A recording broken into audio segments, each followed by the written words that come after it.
Today, there was a celebration of the 50th anniversary of the Cave of the Mounds. Quite a celebration for what was, in all honesty, a mining accident. It was during a routine quarry blast on August 4th, 1939. The Cave of the Mounds was accidentally discovered. As Lance Dodge and Wayne Lampman drilled the final hole and loaded it with 1,600 pounds of dynamite that fateful August day in 1939, something wasn't right.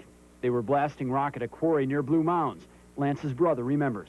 We were drilling, and all of a sudden the bottom just dropped out. It was kind of scary because it sounded like glass was falling down.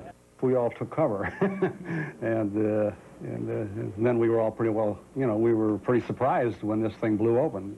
Jacobson, then a 15-year-old truck driver, is seen here standing next to the hole uncovered by the blast. His friend, 23-year-old Sandy Clevin, couldn't believe his eyes.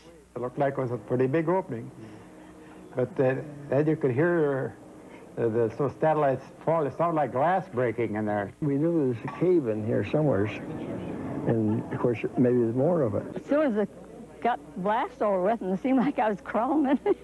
Beautiful in there, just something out of this world. The part that unnerved me the most, well, you were going by flashlight for one thing, and you didn't know when you'd hit a drop off.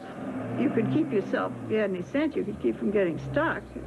You didn't know, when you were suddenly going to come on water that you couldn't cross or a cliff that you couldn't go down. Word spread quickly about this amazing discovery. Geologists advised the Brighams to seal the entrance until preparations could be made to protect this geologic treasure. We knew that it was something that people would want to come and see, and that it should be developed. When it comes to natural phenomena, I can't think of another thing that has been discovered in Wisconsin since 1939 begins to have this impact. Lucille Breckler, now 86, remembers the first risky days of one of Wisconsin's bigger tourist attractions. They took their wives out there and took us in before, when you had to climb over all of this and just watch your step and everything. And we okayed it. We didn't know what was going to happen. The Breckler and the Hahnemann families saw 100,000 visitors a year trudge through the cave in the next 30 years.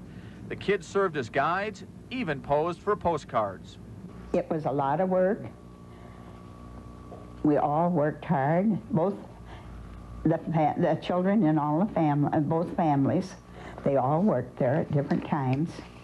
We had many wonderful people who worked for us. Elizabeth Brigham Rooney, now owner, she was 15 when the cave was discovered. We do feel like caretakers of this place, rather than, it isn't something you can't possess something like this.